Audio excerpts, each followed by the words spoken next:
ও সালাহুদ্দিন আইয়ুবী রাহিমাহুমুল্লাহ এর মতো বড় বড় বীর মুজাহিদদের তোমরাই সাহসিকতা শিখিয়েছিলে, যার ফলে তারা ইতিহাস খ্যাত বীর হয়েছে, বিশ্বের প্রতিটি প্রান্তে প্রান্তে কালেমার ঝান্ডাকে সমুন্নত করেছে।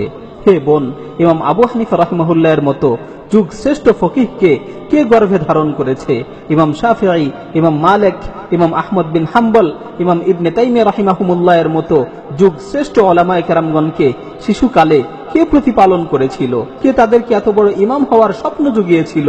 হে বোন, তোমরাই তাদেরকে উত্তমভাবে প্রতিপালন করেছিলে, যার ফলে তারা যুগ শ্রেষ্ঠ আলেম হয়েছেন, জগৎ বিখ্যাত ইমাম হয়েছেন। হে বোন, আদর্শ সমাজ বিনির্মাণে মুসলিম নারীদের অনেক ভূমিকা রয়েছে। গোটা মুসলিম উম্মাহ মুসলিম মায়েদের কাছে চিরকাল ঋণী হয়ে থাকবে। হে বোন, কাফের মুশরিকেরা তোমার এই সোনালী ঐতিহ্যকে নষ্ট করার জন্য তোমার বিরুদ্ধে গভীর ষড়যন্ত্র করেছে। তারা নারী অধিকারের মিথ্যা স্লোগান দিয়ে তোমাকে তোমার রাজকীয় সিংহাসন থেকে অপসারিত করতে চাচ্ছে। তারা তোমাকে শেখাচ্ছে পুরুষের সাথে সম অধিকারের জন্য লড়াই করো, হিজাবকে ছুঁড়ে ফেলে বেপর্দা হয়ে রাস্তায় বেরিয়ে আসো। আর কতদিন চার দেয়ালের মাঝে আবদ্ধ হয়ে থাকবে?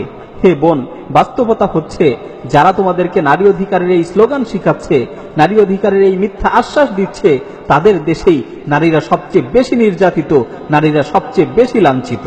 বড়ই পরিতাপের বিষয়, যাদের দেশে নারীদেরকে পণ্য হিসাবে ব্যবহার করা হয়, যাদের দেশে নারীদের ভোগ সামগ্রী মনে করা হয়, যাদের দেশে নারীরা সবচেয়ে বেশি নির্যাতিত নিপীড়িত, সেই নির্লজ্জরাই আজ মুসলিম নারীদের নারী অধিকার শিখাচ্ছে।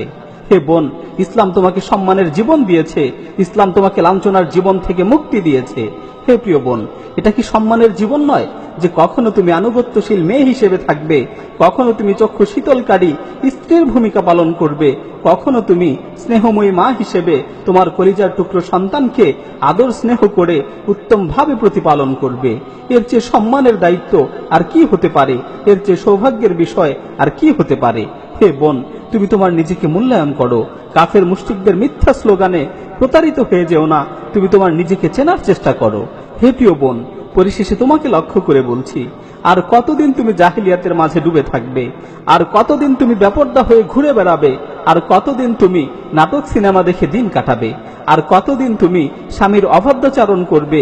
হে বোন, এই উদাসীনতা আর কতকাল? আর কতদিন তুমি নামাজ না পড়ে ঘুমিয়ে থাকবে?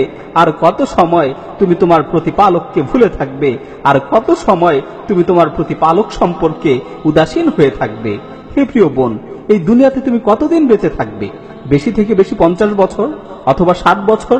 এরপর অবশ্যই তোমাকে মৃত্যুবরণ করতে হবে, তোমাকে কবরে যেতে হবে, তোমাকে তোমার প্রতিপালকের সামনে পুনরুত্থিত হতে হবে। অতঃপর হয়তো তুমি জান্নাতের অধিবাসী হবে অথবা জাহান্নামের অধিবাসী হবে। হে বোন, তুমি মনে রেখো, তোমার মৃত্যু অনিবার্য। মৃত্যুর ফেরেশতা তোমার কাছে অবশ্যই আসবে এবং তোমাকে যন্ত্রণাদায়ক মৃত্যুর স্বাদ আস্বাদন করতে হবে। হে বোন, অন্ধকার কবরের ভয়াবহতার কথা স্মরণ করো, সেই নির্জন অন্ধকার ঘরের কথা স্মরণ করো যেখানে তুমি একাকী থাকবে। সেই মুহূর্তটা কতই না কঠিন ও ভয়াবহ হবে। মুনকার নাকির তোমাকে এসে প্রশ্ন করবে, সেই প্রশ্নের উত্তরের ব্যাপারে তোমার কি প্রস্তুতি রয়েছে? হে বোন, কিয়ামতের ভয়াবহ পরিস্থিতির কথা স্মরণ করো, যেদিন কেউ কারো উপকারে আসবে না, সবাই পাগলের মতো ছুটতে থাকবে, সেদিন কোনো সাহায্যকারী থাকবে না। হে বোন, জাহান্নামের ভয়াবহ শাস্তির কথা স্মরণ করো, যেখানে চিৎকার শোনার মতো কেউ থাকবে না। হে বোন, সময় থাকতে গুনাহ থেকে তওবা করো, সময় থাকতে তোমার প্রতিপালকের দিকে ফিরে আসো। দুনিয়ার এই সংক্ষিপ্ত সময়টাকে, দুনিয়ার এই সংক্ষিপ্ত জীবনটাকে আল্লাহর নির্দেশিত পথে ব্যয় করো।